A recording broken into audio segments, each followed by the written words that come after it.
Today is August 24th, 2016. Kay Wagner is talking with Dr. Larry Lindesmith, a retired Gunderson pulmonary medicine specialist. Dr. Lindesmith began practice with Gunderson in 1969 and retired in 2002. Right. Total of 33 years. Welcome. Thank you. We're pleased to have you here today. And Pete Hawk is our medical media person behind the camera. Do you have any corrections or additions to the introduction?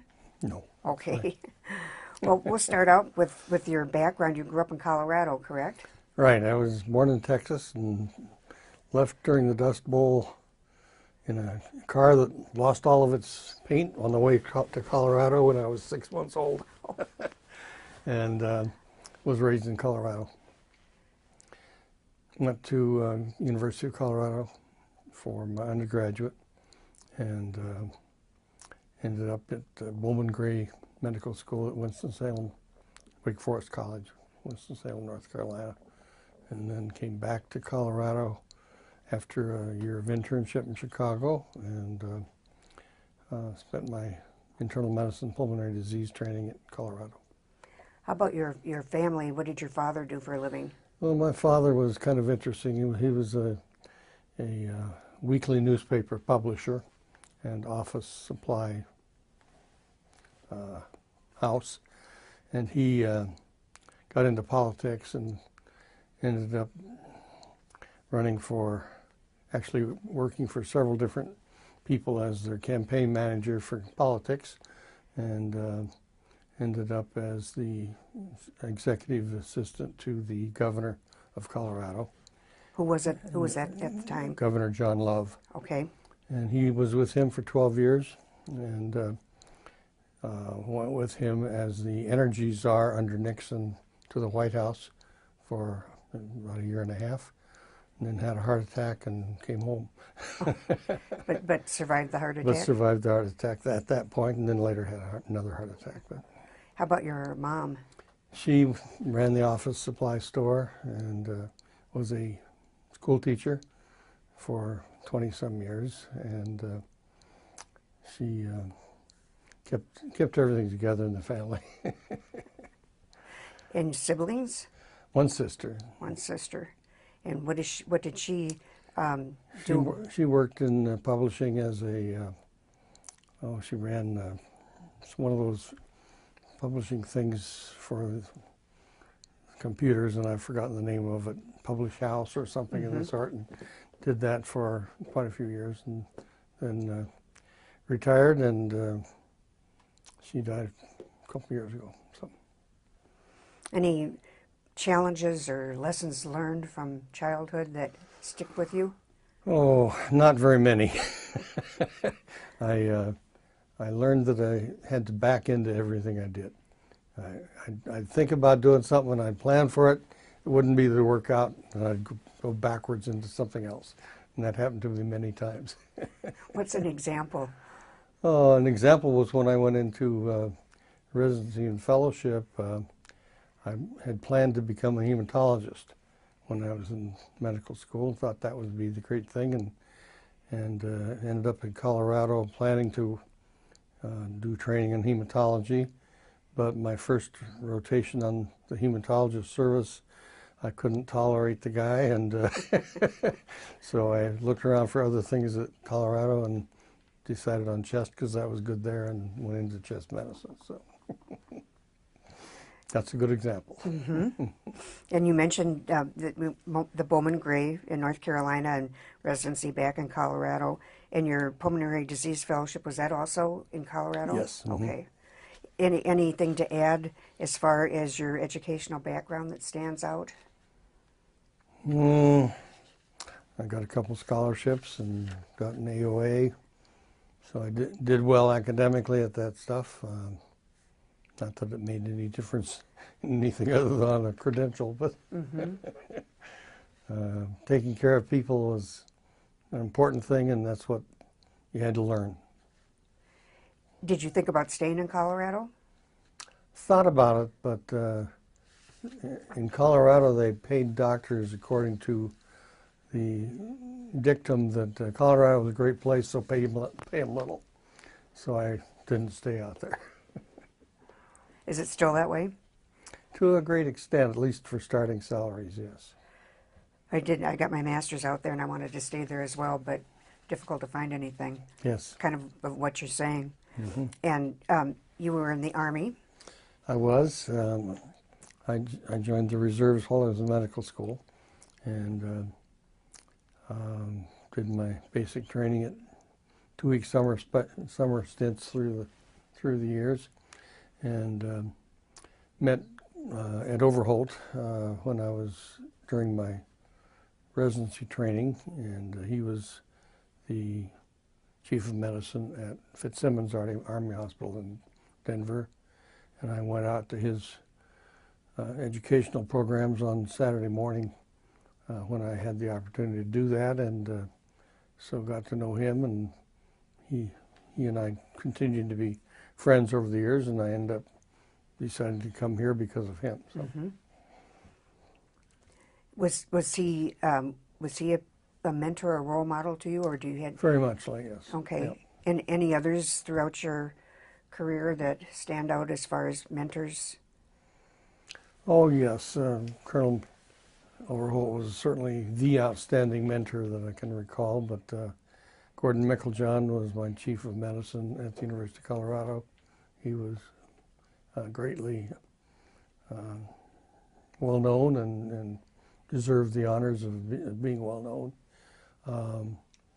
The chief of oncology at my medical center was a mentor, and he was quite well versed in being one of the original people describing effects with some of the chemical agents, and then we had a community medicine rotation in medical school, which most schools did not have, and that's how I first learned about occupational medicine and public health and things of that sort from a rotation through there, and that was part of what went behind my starting the occupational medicine department here later on. So, what was it about Dr. Overholt that so many people referred to him as their mentor?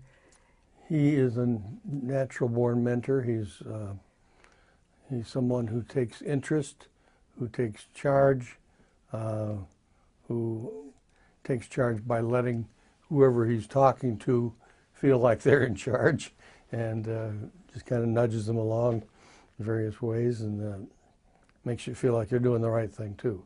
So he was a very, very capable mentor in that manner.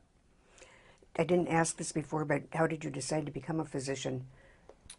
I think it was probably because I was ill when I was in high school and had a severe case of mono with jaundice, and was hospitalized for several weeks actually with jaundice. And they were afraid of all that and didn't really understand it very well. But I learned to roam around the laboratory at the hospital that I was in, and learned a little bit about some of those things, and thought that was interesting, and the science behind it was interesting, and so that was what whetted my appetite. Mm-hmm. How long were you hospitalized? I think 3 weeks. 3 weeks? And mono as well. Mono, yeah. And then you heard about Gunderson through Dr. Overholt? Yes. I was in the Army on active duty at the Madigan General Hospital out in Tacoma, Washington, and doing pulmonary disease, and had set up the lab out there and set up the department out there. There was already a clinical department, but set up the laboratory part of the department. And so I'd had the experience of doing that, and so this was come out to Gunderson and do the same thing you just did at the Army. It worked out very nicely. I was with Ed Winga, and he and I together set up the department and started everything off, and worked out great. In the history book, it mentioned that you liked the attitude here of putting the patient care before profit. Absolutely. That was one of the intriguing things about Gunderson, that it had developed already a reputation for good clinical care, getting the patient taken care of regardless, and that is maintained as a guideline ever since, I think, and that's good. You interviewed on a day in January when the weather was 20 below zero. Yes, I did. There was nearly 2 feet of snow on the ground when I landed at the airport, and I struggled through the wind, made it to the clinic. I got picked up at the airport and made it down here to the clinic, and they toured me around. We went around the town a little bit, but it was difficult because of the blowing snow, and a couple of people commented after I left that they thought I'd never be back because of the weather, but ended up deciding to come anyway. How many clinicians were here when you joined the clinic? I think I was number 64 in the hierarchy of numbers. There were probably not quite that many physicians here, but that was the number game at any rate. Mm-hmm. Was it challenging to be a non-Gunderson? Not really. They were very welcoming and encouraged people to do their thing. It worked out very nicely. This is an area that is really highlights a lot of your career. You know, occupational medicine developed in 1979, yes, when only a handful of group practices had such a program. And you took 6 months off to visit some of these programs to observe the diagnosis and treatment of work-related injuries. Right. That must have been exciting. It was very interesting. It gave me a chance to make a lot of contacts to help administratively set things up, and develop some liaison with some people, not only from the University of Madison, but also some people with the Occupational Medical Association, and got some excellent help from both physicians and nurses in that realm, and ended up being able to hire Bob Busby as an occupational health nurse to help get things rolling here, and set up not only the occupational medical department at the clinic, but also the employee health department at the hospital. Mm-hmm. And so those two things continue to roll along independently, but I was still involved with both of those throughout their existence till I left. So I forget where I got this, where I found this, but you recognized the need for a technologist to perform testing, and there was Betty Scheitel. Betty Scheitel. Scheitel. Betty was an interesting gal who I had met when I was in the Army at Madigan. I would go to University of Washington, had a weekly pulmonary meeting that other physicians were invited to from around, and so I made it a sort of a habit to try to go to those, and met a number of people up there that were very helpful in guiding me along the way too. Developed an interest in altitude medicine as a result of some of the people from there, and felt further interest in the laboratory. And Betty Scheitel was one of the laboratory technicians in charge of a hospital up there in not the University Hospital, but one of the associate hospitals in Seattle. And turned out that she was from Sparta, and I had recognized that, and so after I came out here, decided I would contact her to see if she had an interest in coming out here to help with the lab, and that worked out very nicely. How long was she here? Oh, for the rest of her career. Yeah. I don't remember how many years it was. She was always interesting because she never drove, and so we always had to work out things for her to be able to get taxis to get into work or rides and so on.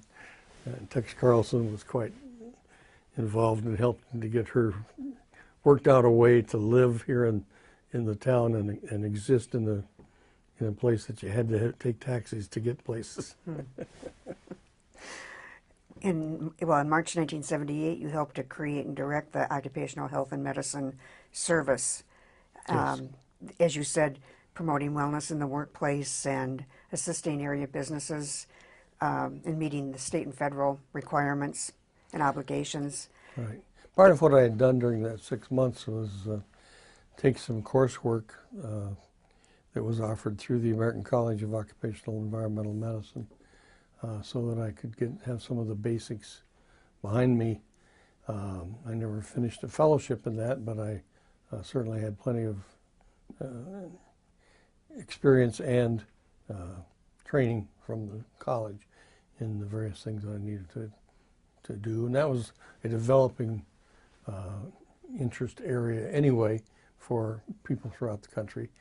And during the time that we set things up, things evolved and ended up having to become certified in various aspects, and so I had to get certified in various things that were basically dependent upon my having done some of those courseworks and so on. It was very helpful. For example, by the time I had retired, in '02, you had to be in occupational medicine or to do these kinds of things in whatever your field was. You had to be certified to do driver's exams. You had to be certified to do independent medical evaluations, to review people's claims for workers' comp and things of that sort. You had to be certified to do workers' comp, ultimately. You had to be certified to do drug testing. You had to be certified to do some of the hearing testing. But there were a whole lot of new certifications that I had to get into in order to proceed along those lines. And Dr. Braley also, I think, worked to Yes. expand the service. Yeah, Dr. Braley had, after he left the clinic, he was here as a cardiologist, left the clinic, I've forgotten what year. At any rate, he worked for the Northern Pacific Railroad up in Minneapolis as a railroad physician, and so had that end of the experience of occupational medicine. And so he came back here to help with the department when we needed some help, and so that helped get that whole aspect of things rolling, and we ended up with a number of railroad things through the various offices here in La Crosse. Was he concentrating on his area of cardiology? No, he just did general occupational medicine. Was this kind of the new age of the wellness concept at the beginning of it? There was a lot of the wellness going forth from that period of time, yes. We tried, in fact, to worked hard to try to get a fitness center for the clinic. Never fully succeeded, although there were various parts of it that came about, especially through extracurricular things that were developed by our departments here, physical therapy and so on and so forth. Right.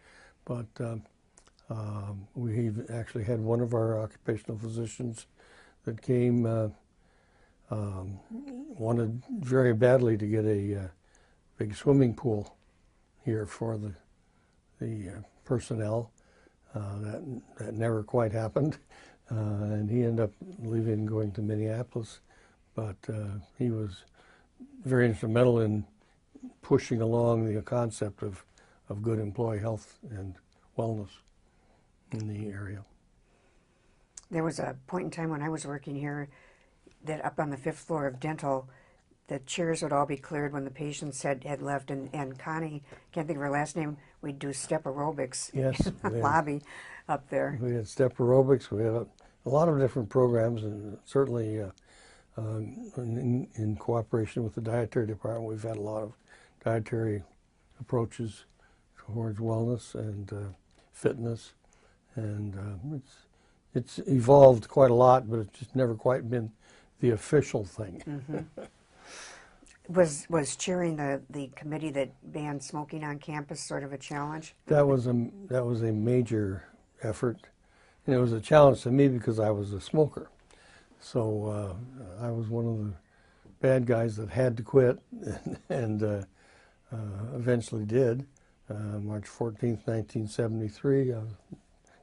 Can't forget that date as my last cigarette. But we had a very active campaign and made it very clear that this was part of what you had to do as a physician because of the fact that it was terribly bad for your health to smoke.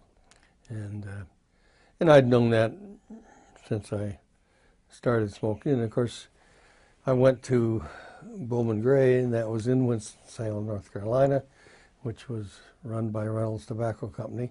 The medical school was run by many people from the Reynolds Tobacco Company. And now, as a matter of fact, with health having occurred the way it has in the country, the medical school is now in the former factory of the Reynolds Tobacco Company as a site. The whole new school has been rebuilt in that facility.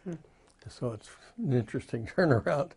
But when I was a senior in medical school, we had one of the first talks as a major talk at the medical school from a physician from New York whose talk centered around lung cancer being caused by cigarette smoking. And it was reported in the newspaper, which was also run by the Reynolds Tobacco people, one of the Grays that was the editor. The official headline about the talk was that New York professor talks about lung cancer. Not one mention about cigarettes in relationship in the production of the paper. So to show you that yes, they tried to hide it very muchly. So, but we got free cigarettes. So we had a class representative from Reynolds Tobacco Company in each class that brought us free cigarettes daily, and so they made sure that the doctors all smoked. So Interesting. I remember it here that it evolved. I mean, there were steps that were taken, so it wasn't an immediate no smoking. It was you several. had to take steps to get people through it, and we went through a number of steps to get there, but ultimately we succeeded in getting a smoke-free campus. Took a while. Pulmonary medicine has evolved considerably. What, in your mind, is the greatest innovation?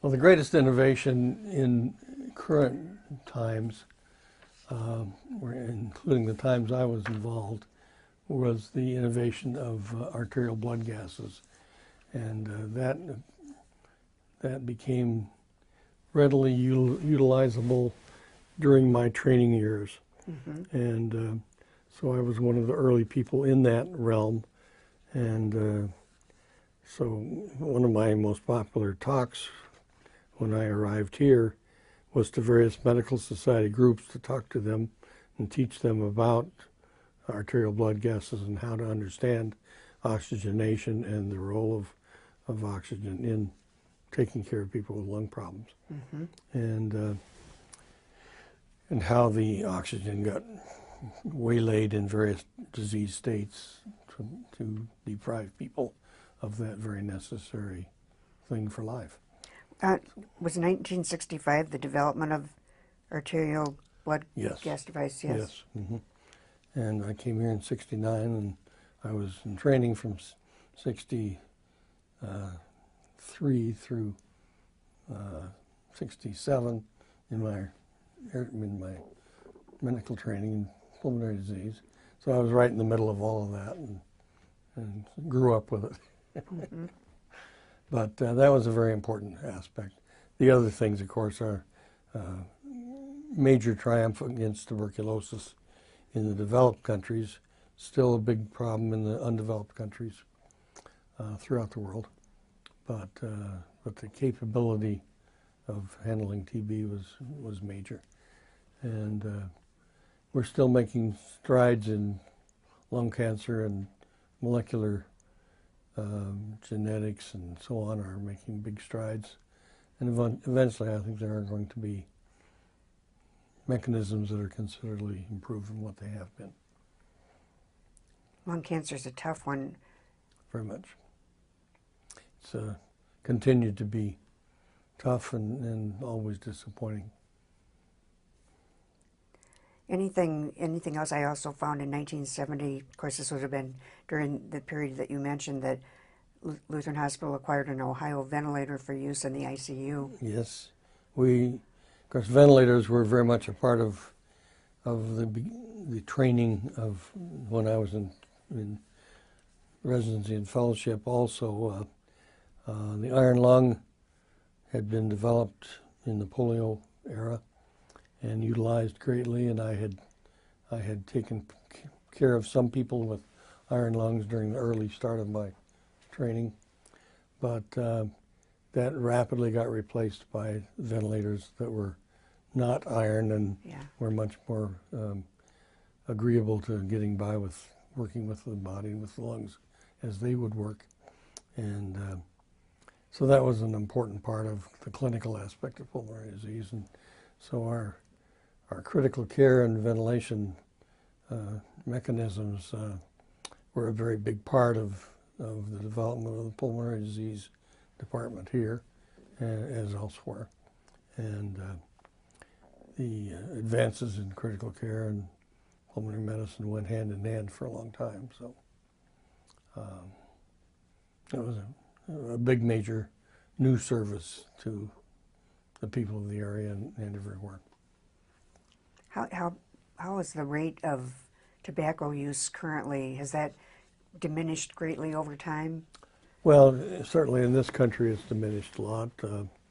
In most of the developed world it has diminished, although it's much less so in parts of Europe and parts of the South than it is in the North here. But the recognition of the need for less smoking is pretty much widespread. People realize that it's not good, but it's hard to quit for people that started early. So. Well, I'm going to move on to, unless you have anything else to add, to the board work that you were involved in. You served on the board of directors for Gunderson. You were vice president of Lutheran Hospital's medical staff, president of the Wisconsin Lung Association, among many other institutional and community roles. Yes. What are some of your memorable moments? Well, it was, I think one of the more memorable ones was when I had the opportunity to give a television debate in regards to cigarette smoking and its effect on health. And my opponent in the debate was the worldwide proponent for the tobacco company. And of course he debated and talked on the TV and the radio constantly, and so I had my one little chance against him. I don't know that I fared out real well, but I held my own at least. But that was quite a memorable event down in Milwaukee. The ultimate was also talking to the state legislature and to the state senate about cigarette smoking when I was chairman of the Lung Association for the state in '75.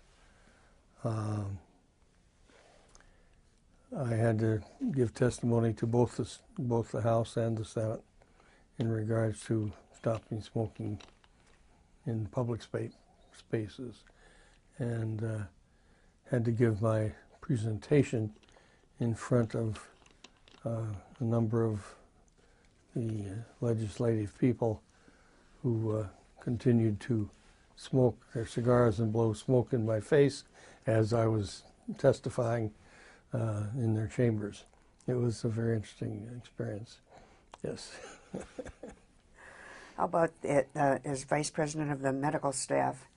or working, on some of your leadership roles internally? What do you remember about those? The staff was always good to work with. They had various factions. They had a little bit of political agendas that would come to the forefront periodically, but overall they were very good to work with. They were cooperative. They would hold their own in deference to certain things at times, but ultimately you could talk with them. We had a very amiable relationship. Never felt that it was an impossible task to do anything. Anything else on that topic? I think that the other aspect of what I got to experience was the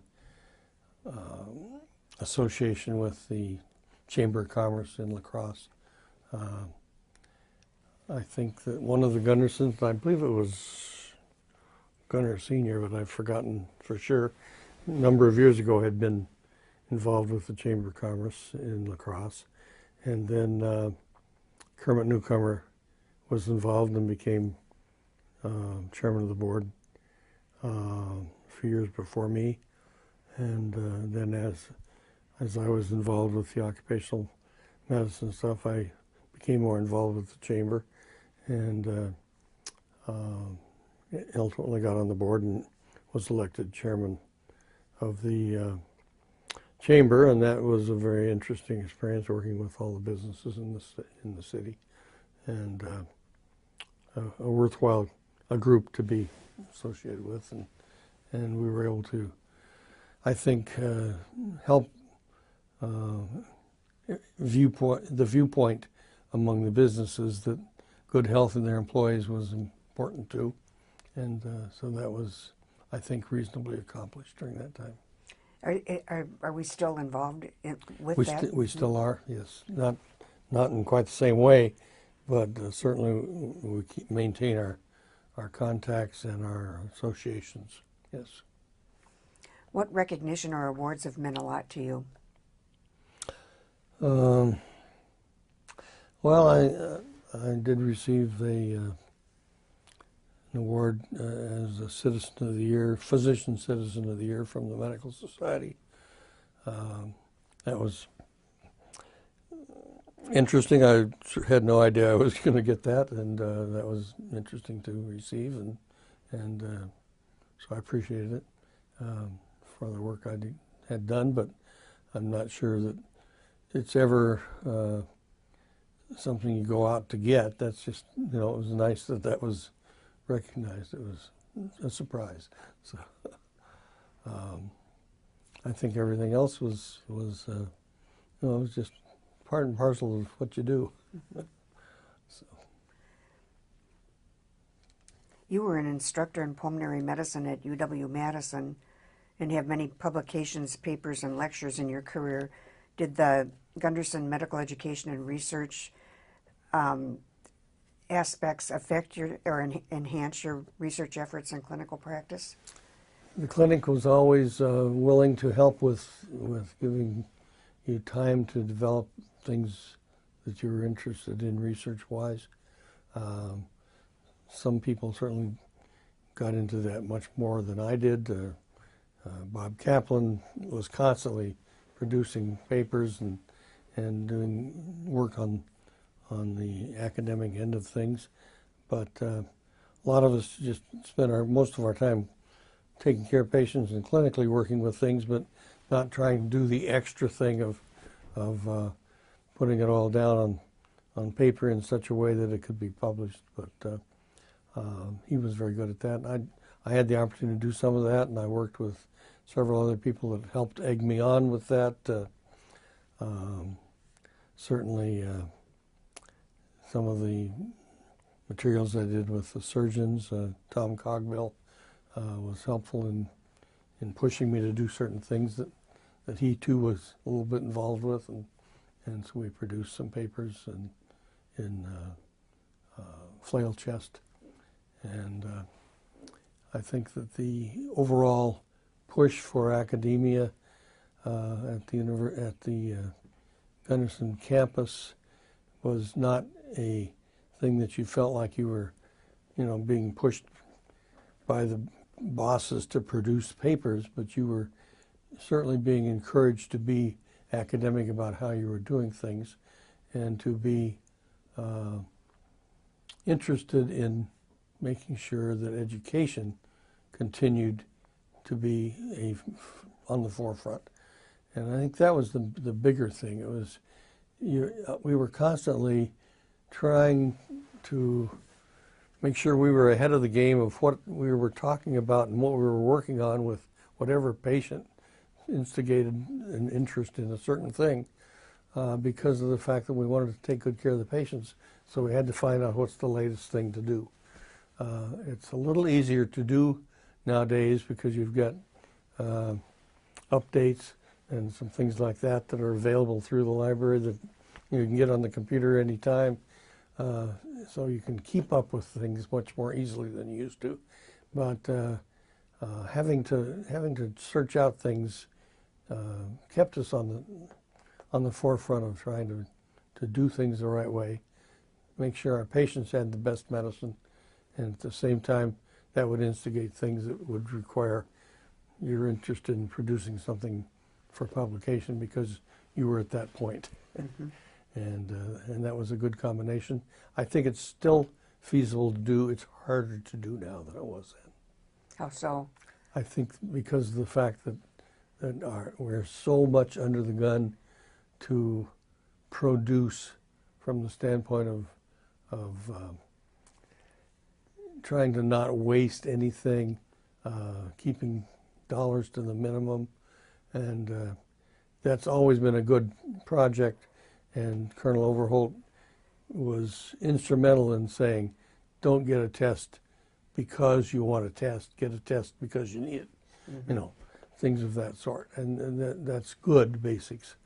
But nowadays, you're so under the gun from the government standpoint to do that it's tougher to be able to spend the time with the educational aspects. You have to really work hard at that. Thinking back to your tenure at Gunderson, what would your colleagues say that you're known for? I think Ed Winga and I were known for being the guys that could take care of the guys of the people in ICU, and if they could get us involved with a case, great, that was helpful. Mm-hmm. And that was the thing. That was our major goal for a long, long time. So, and that was good. Is that what you should really be known for? Oh, I don't know. Or if you could pick something. I certainly brought the knowledge of blood gases to the area, and that was, I think, important to everybody's understanding. You were the first lung specialist. As the first lung specialist Mm-hmm. doing that. Ed certainly was involved with that too, but I ended up doing more of the talking about that, I guess. Do you have a favorite story about Gunderson? Maybe a best, worst day, a patient who you remember, or a patient who changed you? Oh, there were a lot of individual situations with patients that were challenging and or emotional. I had one gal who was a neurologic patient and eventually was likely to not be able to breathe enough, and had to go through a lot of different aspects of her disease with myasthenia. And she had a particularly tough time with getting pneumonia, and she made it through. And on the day that she felt like she was getting better from her pneumonia and was going to make it, and she was so happy about that, and she grabbed me and kissed me, and I thought, wow, but I was feeling pretty good about the fact that she was getting better too. It was nice. I'll never forget one guy that had I'd taken care of in the clinic that was a farmer from, I believe, northern Iowa or southern Minnesota, one or the other. And he had 2 nodules on his lung. He was about 75 or 76. And I biopsied both of those as an outpatient, and each of those turned out to be a cancer. And I advised him about what needed to be done, and he ended up saying he didn't want to do anything. He was just going to go back to work, and let things happen the way they would. And 10 years later, I saw him, and he had totally clear lungs. And miracles still occur. I don't know what happened. He got better. So there are a lot of things that happen. Mm-hmm. So you can't say that you did any of them, but it's nice to be involved. If you could change one thing in your years of practice here, what would that be? Trying to figure out better ways for administration to understand clinical medicine, and the clinicians in turn to understand that administration has to be done too. It's that interchange that's constantly needing to get figured out. Mm-hmm. You think that'll ever fully be resolved? No, never fully, but hopefully we'll have continued attempts, yes. Do you have any advice or words of wisdom to offer a young physician entering medicine today? It's totally different today than it was then, and take advantage of the good parts and work to improve the bad parts, and remember that taking care of patients is a great challenge and an awesome responsibility and privilege. Moving on, you and Diane are generous supporters of the foundation. You're both founders, members, and legacy societies, and members of the Legacy Society, offering broad support for medical education and community outreach, and of course the significant project, the Lindesmith Center. And what motivates your giving? I think it's hard to say what motivates it, except that there are a lot of opportunities, and you get a lot of benefits in life, and you need to be able to share those on. Well, I can personally testify that I've been a recipient of that, with your generosity in opening up the office in the Lindesmith Center. That's been wonderful. Well, I think the center continues to serve a good purpose, having people be able to, having the staff and associate staff be able to have a site that they can come down and relax and have a cup of coffee and whatever, use the computer, use the TV, sit and talk, view a few pictures. It's up to whatever they need, and it should be kept that way. Mm-hmm. How are you keeping busy in retirement? Right now we're trying to downsize our house, so that's a major thing. I try to fish anytime I have an option for being able to. My son just got a new boat, and he's enjoying that more than the fishing, but because he can take his kids faster in the new one. But it's great to enjoy the kids and great to enjoy some leisure time. How many children do you have? I have 5, and with 10 grandkids. And are they relatively close by? Most of them are in Minneapolis. One family down in Hartford, north of Milwaukee. Okay. Do you get to travel much? Not nearly as much as I thought we would. Yeah. But, mainly because of the kids. How about Diane? What does she do to keep busy? Family stuff predominantly. She also had a very impressive career. She did. She was a nurse practitioner. She was the first pediatric nurse practitioner that was certified in the state of Wisconsin and practiced here. She was raised in that whole realm of things in nurse practice in the early years, and I was involved, not with her being involved with that, but with in pulmonary, with Merle Leonhardt becoming our first pulmonary nurse practitioner, while Ed and I were here to start with, and she came approximately the same time that Diane came to pediatrics, maybe a few months later than that, something of the sort. And I didn't know Diane at that time, so that was just happenstance.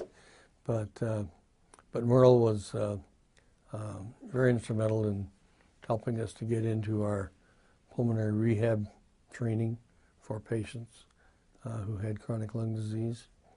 And chronic lung disease was the thing that anybody that smoked was going to get.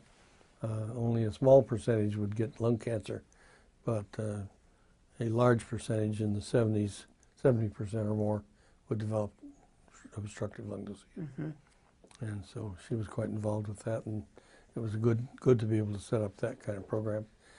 That was never a popular program anywhere in the world, but it was a necessary program everywhere, and it gradually became acceptable to have pulmonary rehab programs paid for by Medicare and so on, but that took years of working Mm-hmm. with the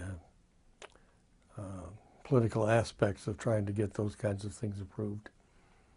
Is that still the case with smokers, that the rate of the rate of chronic lung diseases, or COPD, is still as high as very, it? very high if you're a smoker. That's right. Yeah. Yep. Does that ever go away? Let's say, now in my case, I quit back in the early 90s, so I've got several years, decades actually, under the belt. But does it lessen for those of us that have abstained from this nasty habit If for a you while? haven't developed problems from it already, yes, it's lessened. But a lot of people have developed a small amount of problems, and when you quit smoking, your problems don't go on worse, but you continue to have what you already had. Mm-hmm. And as you age, it becomes a little more of a problem. Mm-hmm. But so it's a nice thing that if you stop, you quit having the progression of the effects, but you still have what you had before, Mm-hmm. and they get worse because of age. Anything else that you'd like to share that I haven't touched upon? I think that there are a lot of people here who have worked at the clinic who deserve a lot of praise and time, and they've contributed. All of them have contributed in their own ways, and I hope the opportunity comes for a lot of the people to allow that to be brought out and realize where the advances have come from in various things, because not everybody gets the opportunity to say something about what they've done, and often they do things that have not been widely recognized. And it would be good to be able to do that where you can. That's Mm-hmm. good. Well, thank you very much for Thank coming you. in today. I sure Hope appreciate it was it. all right. Thank you. Very good. Appreciate